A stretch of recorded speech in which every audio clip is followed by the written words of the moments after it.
Hello and welcome back to Let's Talk About Society and Politics. Today we're going to be talking about a little thing called Edward Said.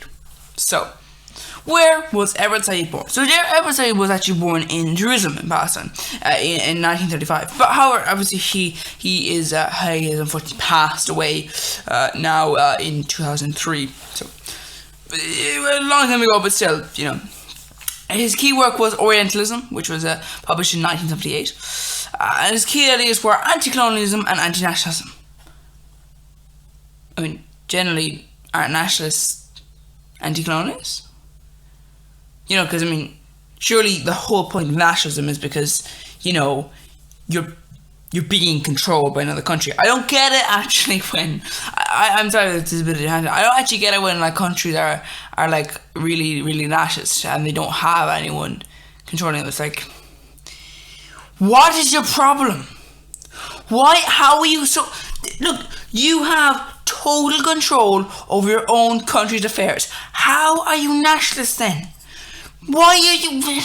There's nothing to campaign against. There's nothing to campaign for. You've got what you need. A nationalist thing. You're able to control your own nation. So what the hell is going on there? So it's an interesting. I would say that's an interesting idea.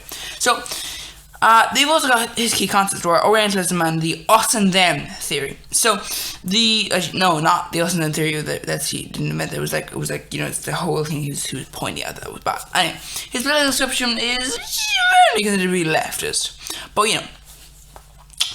he's actually raised in an Arab Christian household and educated in Princeton University and Harvard University. So, up there enough, it's good education. He actually was a Palestinian American academic and political activist. He wrote extensively on the subject of Palestinian rights and the question of independent Palestinian state, which, today, well, certainly required anyway.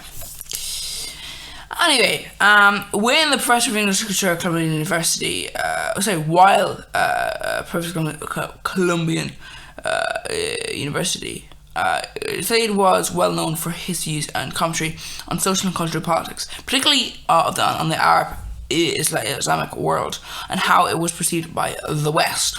He was also fiercely critical of American foreign policy and its support of Israel in the Middle East.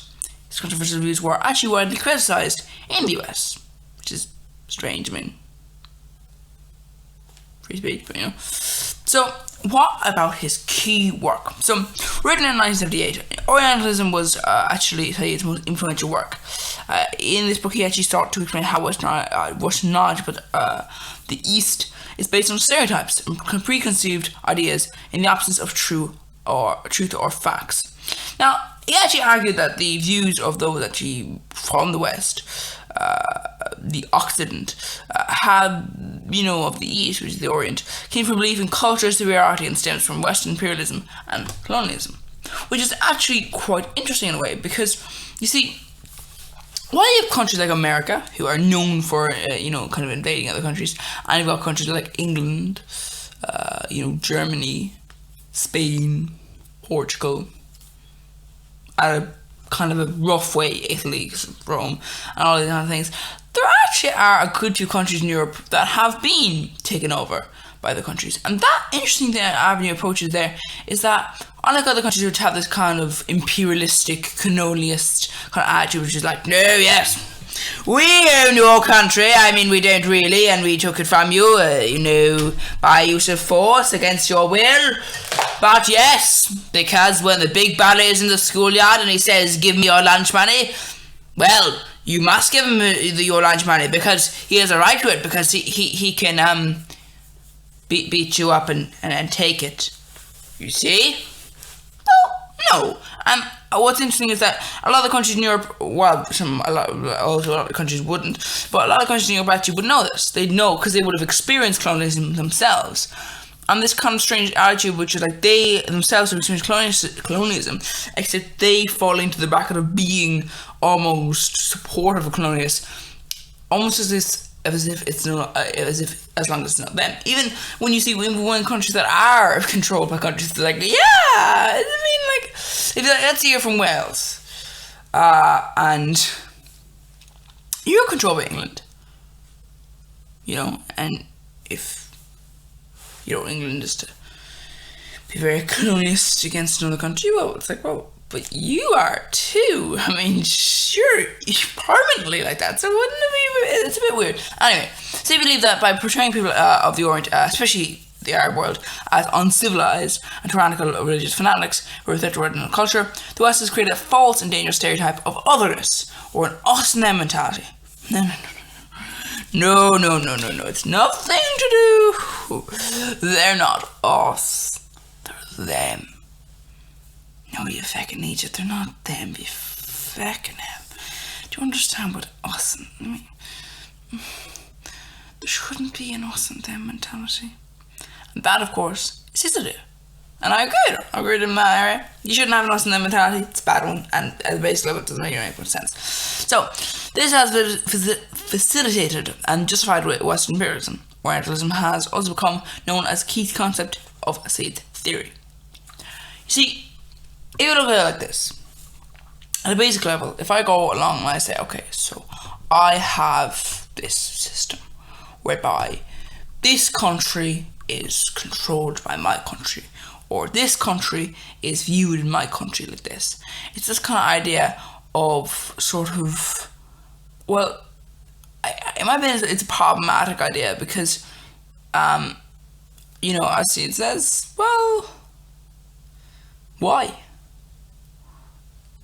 Why would you have that? Why would you have the system? And I would say, colonized countries, no, don't agree with them. Don't think they're good. But if you are from a colonized country, I'm not trying to offend you. I'm just saying, you're from a colonized country and you are a politician. Try and find a way without, being colonized. Anyway, what about human nature? What did he think about human nature? So he was actually acutely aware of the inherent contradictions of human nature. People have from different lands meet each other for the first time.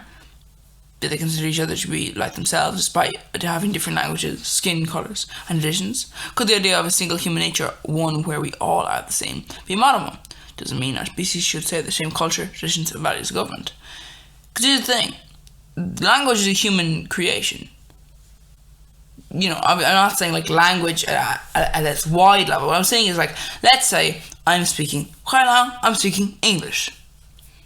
Now, English is a language. So I'm not saying language as a whole is human creation. It's not. But language at a point where you go, the individual languages. So English is a creation.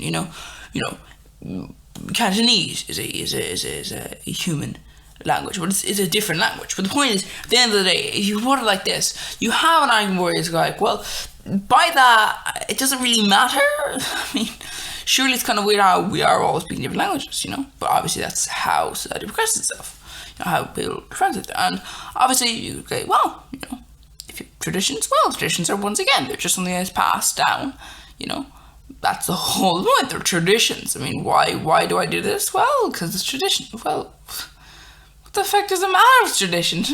Like, no, seriously, like, it doesn't always make sense to just be like, it's tradition. Yeah, that's not an answer, though. I mean, it's just not, like, if you want to be honest about it, it's just not an answer. Tradition is not an answer. It's like, well, yeah, so previous people did it. Of course, there are some things which are just, like, it's the kind of thing you have everywhere. So, well, why would this be the case? And this kind of idea where it's like, well, that's just, well, evolution's effect on people, that's how it works, that's the same thing, it's just the same thing, all someone is like, it's just that way people are just lacking in that.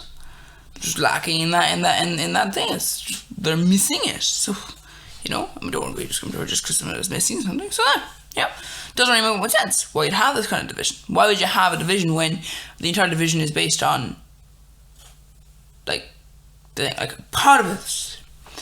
At a basic biological level, all humans are the same. We are the same species. We are of the same race. And really, the thing is, at the end of the day, Now, say you believe that no one was purely one thing. It is human nature to make our own identities and cultures, but humans fear prejudice naturally occurring, reinforced, or created.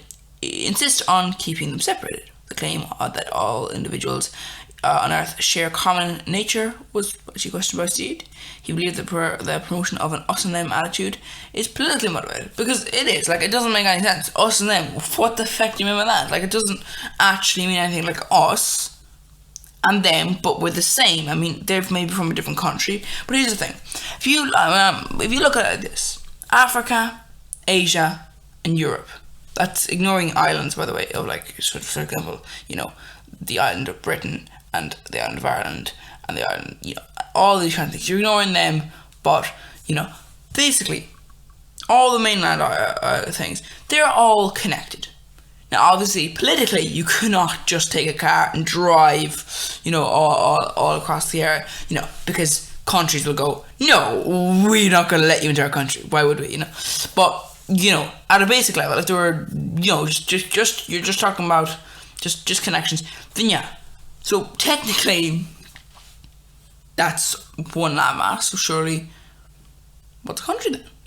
Because then the country is clearly a political thing. But that's the problem. Because politics is here, you can't just ignore that. Because, well, who's going to want their country to be assimilated into another country? And that's the point. You wouldn't really say, well, what would you have one common country? That's the thing. That's the situation you have there. But obviously all countries are different because of the way that, just the history that they have there. And my point about that is this, that this kind of us and them attitude, it's, kind of is politically motivated. But when you get to the government and state, when you get to the society and identity, and furthermore, when you look at even more things, when you look at things, such as economy and globalization, and when you look at all these sort of situations you have here, well, you come to a conclusion. An interesting one. And that is the conclusion that we'll be discussing in the next video, along with all those other topics. So please join us then. If not, you can do other videos, and as well as that, you can also subscribe to the YouTube channel. All those things do help a whole bunch if you don't do the other videos with that in the future. I just said this. Bye bye for everything, and I hope you enjoy the rest of your existence.